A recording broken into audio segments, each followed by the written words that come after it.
नफीसा खान और आप देख रहे हैं one India Hindi YouTube channel. आज मौका है जन्माष्टमी का, तो हमने सोचा क्यों ना आपके लिए जन्माष्टमी से जुड़ी, भगवान कृष्ण से जुड़ी कुछ खास बातें बांटें। ये तो आप जानते ही हैं कि भारत की हर जगह में छिपा है कुछ खास। हर एक जगह का अपना एक अतीत है जो अपनी एक अलग कहानी बयां करता है, और ऐसे ही धार्मिक जगहों में छुपे हैं वो राज जो लोगों को भगवान का अस्तित्व मानने पर मजबूर करते हैं। ऐसी ही जगहों में से एक है धार्मिक नगर वृंदावन में मौजूद निधिवन। ये जगह बेहद पवित्र, धार्मिक और रहस्यमयी मानी जाती है। लेकिन आज हम आपको बताते हैं कि ऐसा कौन सा रहस्य है जो इस जगह को और भी ज्यादा खास बनाता है। आपको जानकर ताज्जुब होगा कि इसी रहस्य को जानने के लिए विदेशी पर्यटक भी इसकी ओर खिंचे चले आते हैं। मान्यता है कि निधिवन में आज भी हर रात भगवान कृष्ण गोपियों के संग रास रचाते हैं। यही वजह है कि सुबह खुलने वाले निधिवन को शाम की आरती के बाद बंद कर दिया जाता है। उसके बाद वहाँ कोई नहीं रुकता, यहाँ तक कि निधिवन में दिन में रहने वाले पशु पक्षी भी शाम होते ही निधिवन को छोड़कर चले जाते हैं। निधिवन के अंदर ही है रंग महल, जिसके बारे में मान्यता है कि रोज रात को यहाँ पर राधा और कन्हैया आकर रास रचाते हैं। रंग महल में राधा और कन्हैया के लिए रखे गए चंदन के पलंग को शाम 7 बजे से पहले सजा दिया जाता है। पलंग के बगल में एक लोटा पानी, राधा जी के श्रृंगार का सामान और दातुन के साथ ही पान भी रख दिया जाता है। सुबह 5 बजे जब रंग महल के पट खोले जाते हैं तो बिस्तर अस्त व्यस्त, लोटे का पानी खाली, दातुन कुची हुई और पान खाया हुआ मिलता है।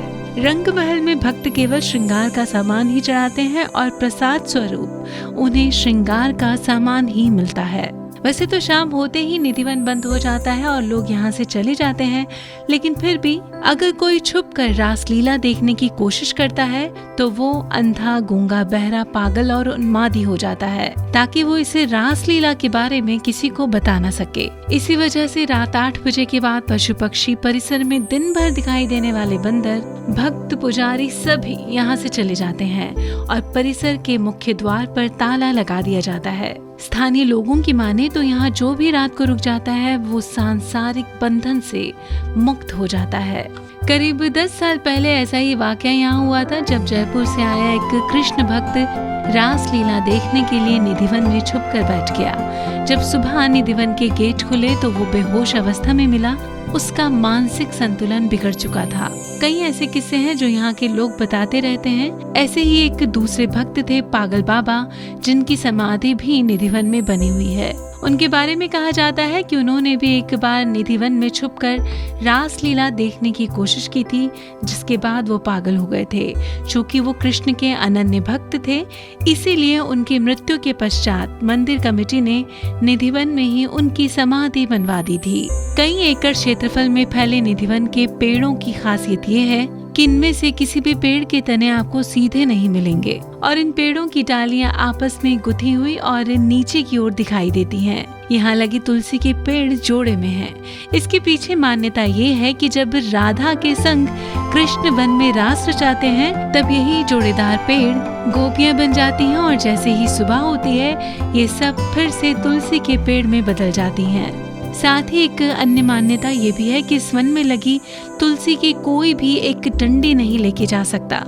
लोग बताते हैं कि जो भी इसे ले गया वो किसी न किसी आपदा का शिकार हो गया। निधिवन में ही मौजूद विशाखा कुंड के बारे में कहा जाता है कि जब भगवान श्री कृष्ण सखियों के साथ रास रचा रहे थे तभी विशाखा नाम की एक गोपी को प्यास लगी। तब गोपी की प्यास बुझाने के लिए भगवान ने अपनी बंसी से एक कुंड बनाया था। तब से उस गोपी के नाम से ही ये कुंड प्रसिद्ध हो गया। निधिवन में ही बंसी चोर राधा रानी का भी मंदिर है। यहाँ राधा रानी के बंसी चोर नाम से प्रसिद्ध होने के पीछे भी एक कहानी है। एक बार राधा भगवान कृष्ण से नाराज हो गईं, क्योंकि भगवान अपना पूरा वक्त बंसी बजाते हुए बिताते थे। बंसी में वो इतना खो जाते थे कि राधा की ओर ध्यान ही नहीं देते थे। बस इस बात से नाराज राधा ने भगवान की बंसी चुरा ली थी और इसी जगह छिपा कर रख दी थी, तभी से ये मंदिर बंसी चोर राधा रानी के नाम से प्रसिद्ध है। निधिवन के आसपास बने मकानों में खिड़कियां नहीं हैं। यहाँ के लोग बताते हैं कि शाम 7 बजे के बाद कोई भी इस वन की तरफ नहीं देखता। जिन लोगों ने देखने की कोशिश की वो या तो अंधा हो गया या फिर उसके ऊपर दैवीय आपदा आ गई। जिन मकानों में खिड़कियां हैं भी, उनके घर के लोग शाम 7 बजे मंदिर की आरती का घंटा बजते ही अपनी खिड़कियां बंद कर लेते हैं। कुछ लोगों ने तो अपनी खिड़कियों को ईंटों से बंद भी करवा दिया है। तो ये थी जन्माष्टमी के मौके पर वन इंडिया की तरफ से एक छोटी सी कोशिश कि वो भगवान श्री कृष्ण से जुड़ी कुछ खास बात आपके साथ बांट सके। और आपको हमारी ये कोशिश कैसे लगी, हमें हमारे मैसेज बॉक्स में टाइप करके जरूर बताएं। इसके अलावा भी आप हमसे कुछ और खास जानना चाहें तो आप हमारे मैसेज बॉक्स में टाइप करके पूछ सकते हैं। इसी के साथ one India Hindi YouTube channel पर बस इतना ही।